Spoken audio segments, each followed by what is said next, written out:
Welcome to Gene and Mike do the New York Times crossword. Hi, I'm Jean. And I'm Mike. And today we're doing the crossword for Thursday, October 2nd, 2025. So, did you find this crossword to be a real bang-up job?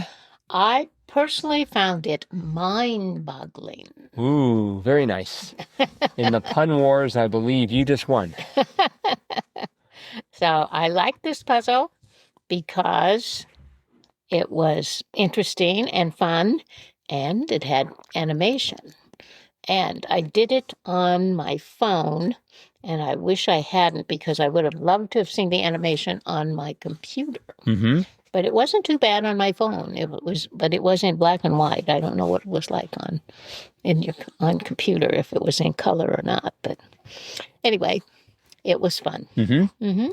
And they had a curious theme. Well, it was curious. And of course, it was Thursday.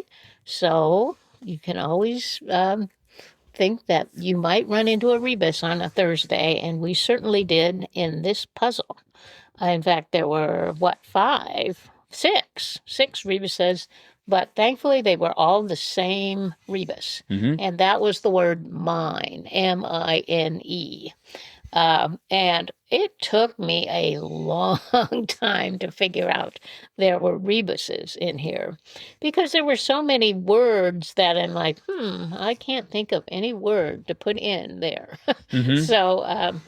So anyway, eventually I did figure it out, but yeah, that was the theme, and some of the mines were found in words like 17 across, how something distinctive appears. I mean, I'm like, what's a word for how something distinctive appears? Mm-hmm. Well, it turned out it was prominently, and so there's mine right in the middle of there.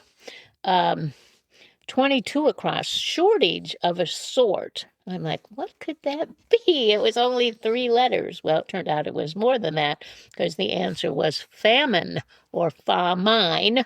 And so there was another one. 25 across, cardinals honorific. And I thought, I know this. It's eminence. Because I had the NCE, so I thought, it's eminence. Mm-hmm. No, it was his eminence with rebus mine, filling in the M-I-N-E of eminence. Right. Then we had 44 across, part of a list at an awards show. I put noms. Yes, me too. Yeah. Turned out it was actually nominee because you could stick that rebus mine in there, and the last letter being E, could be nominee. And then we also had 69 across, sabotage. Again, my mind was drawing a blank. It turned out to be undermine. And then finally, the last one, which was kind of a revealer. And honestly, this is where I finally figured out, there's a rebus in here. Classic computer game whose players avoid hazardous items in a grid, as suggested by this puzzle. And of course, the answer to that was Minesweeper. And so that's where I figured out, we got to put mines in here. And I should say that the Downs also used the mine rebus. 4 down crossed with prominently, that was ad blank. It turned out to be ad hominem. 24 across was only video game to sell 300 million copies. That was Minecraft. And then we had 26 down, which was selfish cry before an evil laugh. Boy, I thought so long and hard on that. What could that be? Well, it turned out to be mine, all mine. So there were 2 rebuses in that one. 53 down on the horizon was imminent, with mine right in the middle there. And 49 down, figure out, determine. Right. I put in deduce, and then I put in deduct, and it turned out to be determine with mine there at the end. I think I went for deduce to start. Mm-hmm. So, but yeah, this was one where I didn't figure out there was a rebus till I finally got to the revealer clue that you had to use a rebus if you wanted to answer it. Mm-hmm. So So yeah, that was the theme. Right. It was good. It was good. But like I said, there were a lot of really good clues because, it wasn't like, oh, I know that. Oh, I know that. No, not at all. It was like, what could that be? It really made me think. So so that I enjoy puzzles like that. Well, yeah, I wasn't quite as fond of this because I had a mistake that I could not find. Oh dear. Because 3 down was what might come after many years. And I had AG, and I thought, age. After many years, you'll be older, so you'll have age. And so I had preeminently for 17 across. Oh. But it was prominently. Prominently, yeah. So I put age too. But then when I figured out there was a mind there, I thought, well, that'd be prominent. Something that stood out would be prominent. right. Yeah. But I spent about over an hour looking for that mistake. Dear. Because I looked at everything else. And it was just sort of, it just happens. But yeah, that is always tough. I always hate that when that happens to me. Well, it was because and you just can't see the mistake because it doesn't stick out. Just. Well, also I'm doing this extremely late at night, and so yeah. the also it doesn't help the fact that I think my brain was preeminently I had it spelled PREMINENTLY, and I thought that doesn't quite look right, but I couldn't figure out why. And it was because it's not preeminently, it's preeminently. Yeah, your I and your M. But preeminent also sounds like how something distinctive. They're distinctive, they're preeminent. It sounded like it would work. Yeah, that's a decent synonym, but. So I thought that was a particularly vicious native because I could see age working and I could see preeminently working if improperly spelled. Right, yeah. So, but somehow I managed to muddle through. Very good. One across that so or that so was yeah. That was sort of cute. And balance aid 2 down was ear. Right. I like 27 across. Suppose, reckon. Yep. But that cross with 28 down, which I found very interesting. Moolah was kale. I've never heard money called kale. Oh yeah. Kale. Yep. They've used that before, I think, in that context. I kind of remember that, but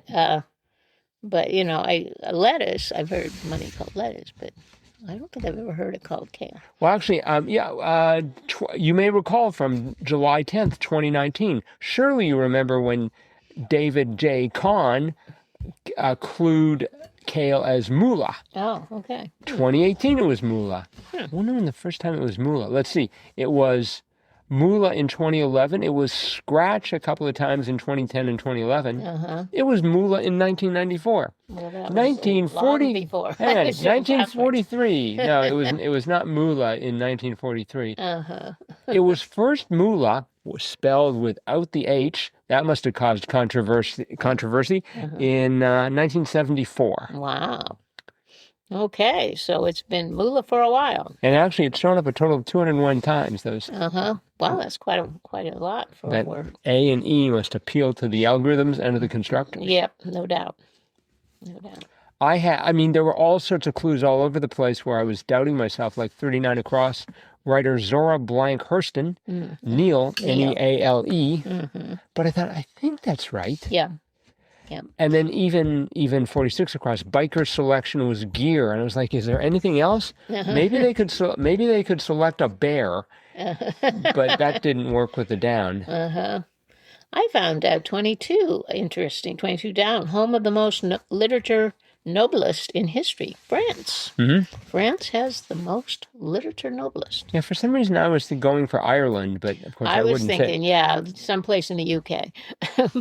but no, it was France. Next to it, we had 23 down, Greece's largest airline, AEGEAN. AEGEAN, yes. Which made perfect sense. Let's see, we had 50 across, board meeting handout was agenda. Right. And that crossed erode, eat away. So those were pretty straightforward. Yeah, those were. I wasn't sure about 67 across, actress long. It was Nia. Nia I Long. thought it was Nia, but again, at one point, you just start to doubt everything you ever knew about anything. Right. Mm-hmm. 56 down, for example, blank platter Chinese restaurant offering was Pupu, P-U-P-U. Right. Mm-hmm. And I thought, oh, it's got. I'm looking at the acrosses and thinking that's got to be right for the down, but and it was. Yep. 56 across, literary detective whose final case is in 1975's Curtain, Poirot. Poirot. That's right. One of my favorite detectives. Mm-hmm. Mine too. I thought 30 was quite interesting too. 30 down. One of 4 awarded to Bill Nye. Bill Nye, the Science Guy, has 4 patents. Mm-hmm. I think that's really amazing. Of course, technically speaking, we don't know it's Bill Nye. It could be another Bill Nye. Oh, no, it's got to be Bill Nye, the Science Guy. Otherwise they wouldn't have just brought him in, right? No, that's right. That's right. But isn't that amazing? I mean, I think we mostly think of him as an actor, right. Working in television primarily, but he also must be a real scientist. Well, he's and maybe it's because of his fame, but I mean, he's sort of like the spokesperson for the Planetary Society. Oh, that's true. That's true. So I think deep down he's a scientist and an engineer. That peak patent came off of 30 across blank Summit, legendary women's basketball coach Pat Summit. Yep. First I went for cat. Oh, but then it would have been a catent for Bill Nye. He has 4 catents, right? Which would make no sense. And another place where I was like, I hope this is right. 13 down. Candy company known for its chocolate and butterscotch. Sees. S-E-E-S. Sees candy, yes. I had that and I thought, yeah, it was some sort of a weird name. And Sees definitely is weird. Right. But yeah, I'd never heard of Sees until I visited the Nebraska Furniture Mart. That's an odd place to learn. Yes, I know, but there's a candy store in the Nebraska Furniture Mart that sells Sees candy. Okay. So yeah, that was the first time I'd ever seen it. Wow, you can get like cabinetry and candy. That's right. I like that. 8 across. Hardly anyone counts on this anymore. Abacus. That was pretty straightforward. Yeah. But at one point I'm like, maybe it's abaci, but it's in this, not these. Yeah, it was singular. No, yeah, that's when I got right off. So yeah. But the one under it took me a bit. Wine and dine, regale. Yes. That is not a word I use too often. I'll have to regale you with some tales of when I've used the word regale. Right beneath that, any member of a band dubbed the President's Own was Marine. That's right. I was thinking, is it Marine? Maybe it's Marina. No, that's a place where you park your boats. No, the Marine Band plays for the president. I did like 33 across. Asian city one can view within Instagram, ? Agra. Yes. That was clever. That was very clever. Yes. So, yeah, I like this puzzle. Yep, by Aidan DeShong, his 6th. Oh, very good. Yes, well done, Aidan. He's just getting better and better. Yep, indeed. He's done 1 Wednesday, 3 Thursdays, a Friday, and a Saturday. Wow. Okay, Very good. Yep, I think that is it for today. Okay. So thanks everyone for listening. Yes. A reminder that tomorrow we'll have our exciting Fun Fact Friday. Ooh, that's right. So get ready for that, and we'll be back with that and our cutting edge analysis of tomorrow's crossword tomorrow. Bye-bye.